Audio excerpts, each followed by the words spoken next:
औज़ुबिल्लाहि मिनश्शैतानिर्रजीम बिस्मिल्लाहिर्रहमानिर्रहीम अल्हम्दुलिल्लाहि रब्बिल आलमीन वसल्लल्लाहु अला मुहम्मदिन वालिहि तय्यबीन ताहिरीन अल मासूमीन। नाज़रीन गिरामी अस्सलामु अलैकुम वरहमतुल्लाहि वबरकातुहू। बहुत ही खूबसूरत से टॉपिक के साथ आपके सामने हाज़िर होने की सआदत नसीब हुई है और आज हम सब बात करेंगे आले मोहम्मद के सबसे बड़े आलिम इमाम अली रज़ा अलैहिस्सलाम की हयात तैयबा से हमने अपनी ज़िंदगी में क्या सीखा है। जैसा कि आपको मालूम है कि आज का जो दौर है ये बहुत ज़्यादा जिस्मानी और रूहानी मर्ज़ में मुब्तला है और हम सब बहुत ज़्यादा परेशान रहते हैं। तो आइए देखते हैं कि जो मासूमीन हमारी ज़िंदगी में हमारी ज़िंदगियों को रोशन करने के लिए आए, क्या आपने अपने कुछ इरशादात, कुछ अक़वाल, कुछ अहादीस को इस सिलसिले में भी नज़्म फरमाया है कि जिसकी रोशनी में हम अपनी ज़िंदगियों को खूबसूरत तरीन बना सकें।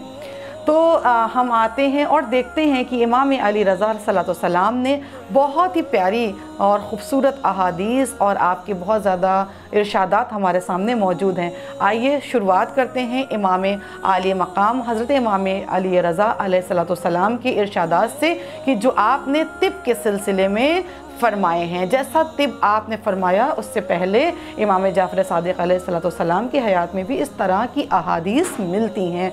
इमाम फरमाते हैं कि जो शख्स भी अपनी ज़िंदगी में सादा चीज़ों के ऊपर क़नाअत करता है यकीनन उसका मैदा बहुत मज़बूत होता है और उसके पास जिस्मानी बीमारियों के ज़्यादातर होने की अंदेशे बहुत कम होते हैं। इमाम अलैहिस्सलाम ने फरमाया कि जो शख्स जिस मुल्क में पैदा किया गया है ज़रूरी है कि वो वहाँ की ग़िज़ाओं से ज़्यादा अपने आप को इस्तिफ़ादा दे, क्योंकि अल्लाह ने जिसे जिस जगह पैदा किया है उसकी जिस्म की मुनासिबत से वहाँ पर ग़िज़ाओं का भी इंतज़ाम किया है। लिहाजा मौसमी फल को खाए।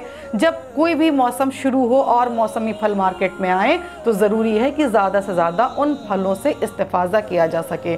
फिर मेरे इमाम ने फरमाया कि अगर अपने मैदे को सेहतमंद करना चाहते हो और नहीं चाहते हो कि तुम्हें कोई बीमारी हो तो हफ्ते में 24 घंटा कम अज़ कम अपने मैदे को आराम दो ताकि तुम्हारा मैदा सुकून बख्श हो जाए और फिर दोबारा से वो उसी तरह से एक्टिव होकर तुम्हारी ज़िंदगियों को अच्छा, मजबूत और तूल उम्र तुम्हें इंशाअल्लाह दे। आइए बहुत सारी अहादीस इमाम ने फरमाई है। इमाम फरमाते हैं कि जो लोग जिस्मानी मेहनत करते हैं उनके लिए ज़रूरी है कि ज़्यादा से ज़्यादा फलों को खाएं और ज़्यादा से ज़्यादा सब चीज़ों को खाएं। फिर मेरे इमाम फरमाते हैं कि जो लोग दिमागी मेहनत बहुत ज़्यादा करते हैं उनके लिए बहुत ज़रूरी है कि वो दूध का इस्तेमाल बकसरत करें।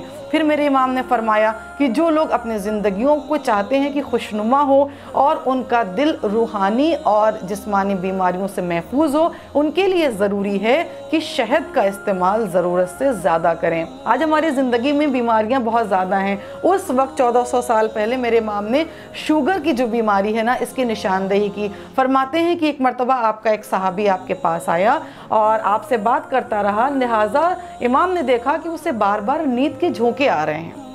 इमाम ने पूछा कि तुम्हारी तबीयत तो ठीक है? कहा पता नहीं मौला, कभी कभी ऐसा लगता है कि मुझे बार बार नींद के झोंके आ रहे हैं। मेरे मौला ने फरमाया कि तुम्हारे जिस्म में शक्कर की मकदार बहुत ज़्यादा हो गई है।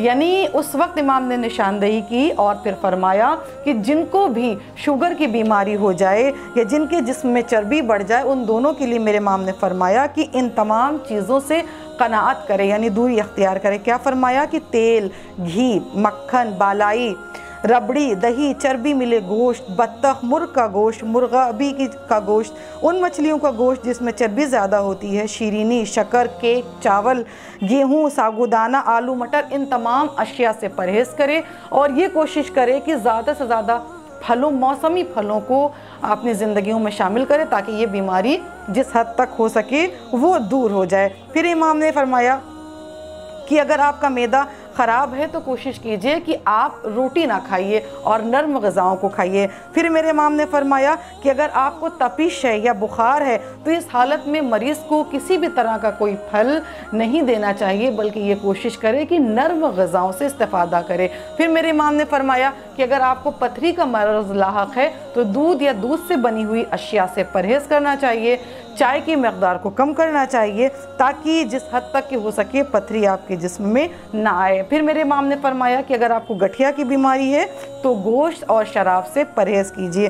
फिर मेरे इमाम ने फरमाया कि अगर आपके जिगर पर वरम है, आपके जिगर पर चर्बी है, तो कोशिश कीजिए कि मक्खन और दूध इस हालत में आपको बहुत ज़्यादा खाना है। फिर मेरे इमाम ने फरमाया कि अगर आपको जिस्मानी और रूहानी बीमारियों से महफूज रखना है अपने जिस्म को, तो कोशिश कीजिए कि दाहिनी आँख में 4 सलाई सुरमा और बाईं आँख में 3 सलाई सुरमा लगाइए, जिससे आपकी ज़िंदगियाँ रोशन हो और बीमारियाँ आपसे दूर हो। और एक और मकाम पे फरमाया कि जब दस्तरखान सजाएं, जब सुफ्रा बनाएं और उस पर खाने के लिए बैठें, तो नमक से आगाज़ करें और नमक से उसका अंजाम करें, इसलिए कि किसी भी खाने की शुरुआत नमक से करने से इंसान 70 से ज़्यादा बीमारियों से महफूज रहता है।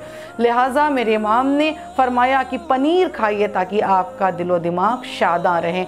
फलों के खाने की बहुत ताकीद है, खुसूसन अंगूर और खरबूजे की। लिहाजा हम अपनी ज़िंदगियों में कोशिश करें कि अक़वाले मासूमिन की रोशनी में अपना डाइट चार्ट बनाएं और उस पर बैठकर अपने आप को सेहतमंद और तंदुरुस्त ज़िंदगी दें। बहक़ मोहम्मद वाले मोहम्मद इंशाअल्लाह हमारा खात्मा बिल खैर हो। अस्सलामु अलैकुम वरहमतुल्लाहि वबरकातुहू।